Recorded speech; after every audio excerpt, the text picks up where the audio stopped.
Hello guys, welcome back to GQ Auto Diagnostics and Repair, where my job is to save you money. This afternoon I'm going to bring you along. I got a 95 Chevy Silverado 5.7 automatic 4x4 with a extended cab, short bed, and the customer concern is that it drives the vehicle, and after driving for a little while, he applied the brake a couple times and the brake pedal gets hard. Okay, so it's really hard to stop the vehicle. That's the main complaint. So I decided to make a video and show you guys one of the first things you can do here to make sure that you cover the basics before starting to get into any crazy, in-depth, very deep pop in the wheels and look at your brakes. So anyhow, before I continue, please take a moment and subscribe to the channel so you can help my YouTube channel with the YouTube algorithm so it can grow. I would like to be able to build a strong community so I can help others by taking the time out of the repair and help others learn how to fix their own vehicles and save a bunch of money. Alright, so let's get right into the video. One of the main things you have to do before you actually start, when you're having some brake issues on this situation, as a customer stated, you know, after driving it, after the couple brake applications, apply the brake pedal, you know, the pedal gets hard. Okay, so one of the first things you have to do with this, a very basic, easy test to do, is going to be this. Let me flip the camera here. So first of all, we're gonna turn the vehicle on.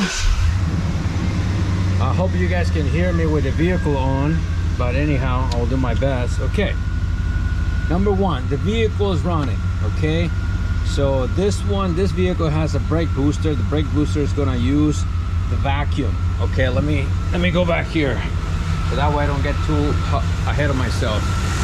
This is the master cylinder, this is the brake booster. The brake booster is gonna multiply the amount of pressure or minimize the amount of effort by having a vacuum assist, so you're going to apply more pressure into the master cylinder without the driver have to push harder into the pedal. I hope that makes sense. Anyhow, so that vacuum is going to come right from the engine.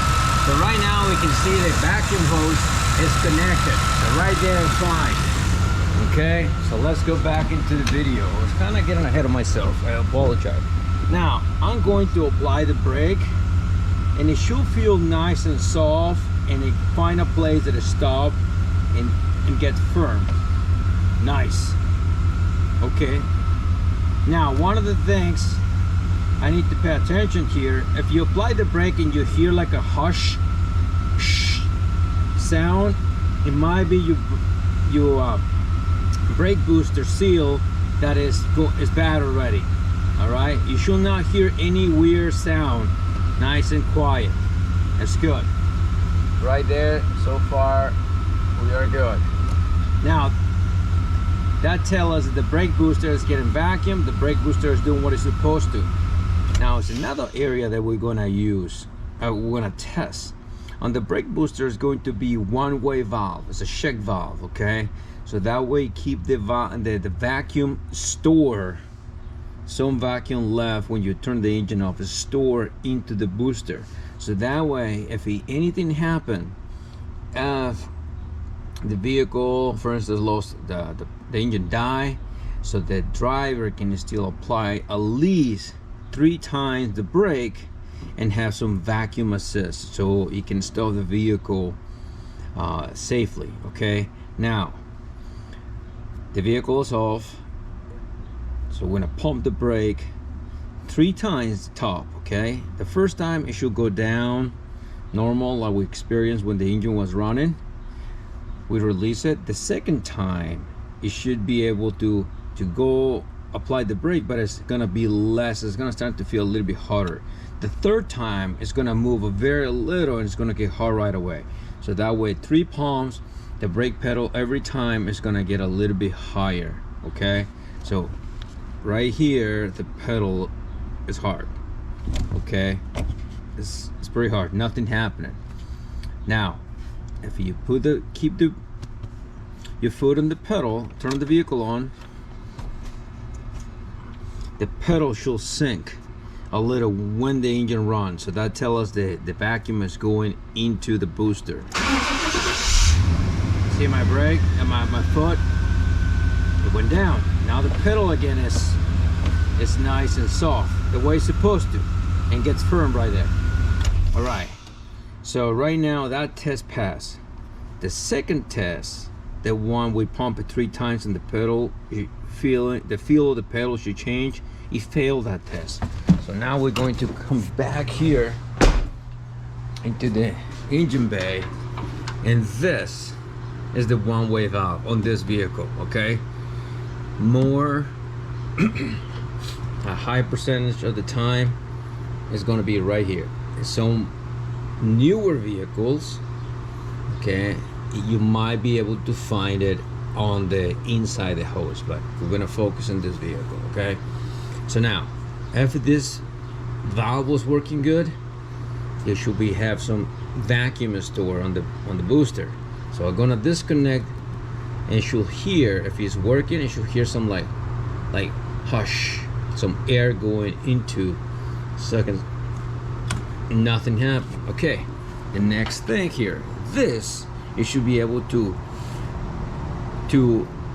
on one-way valve, the air is gonna flow one direction, and it's gonna block itself. The valve is gonna stop. It's not gonna restrict the flow on the opposite direction. All right, so that's how we test this one. Okay,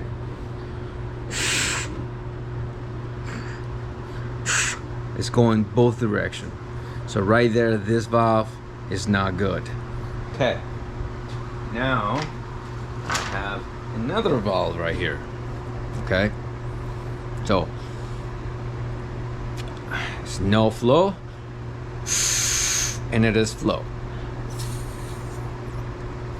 No flow. So this is what this part does. So this one failed the test. So this is the problem. So we're gonna call the store, get one of this, and we should be able just to replace it, and that should fix that concern. All right, so again guys, if you like the video, you learn anything, you got anything out of this video, how to troubleshoot a one-way valve and test your brake booster, see if you have how the booster, a general idea of what it's going to do, please like the video, subscribe, comment, share the video. I will highly appreciate it, and thanks for watching. I will see you in the next video. God bless. Forget the rest. Later.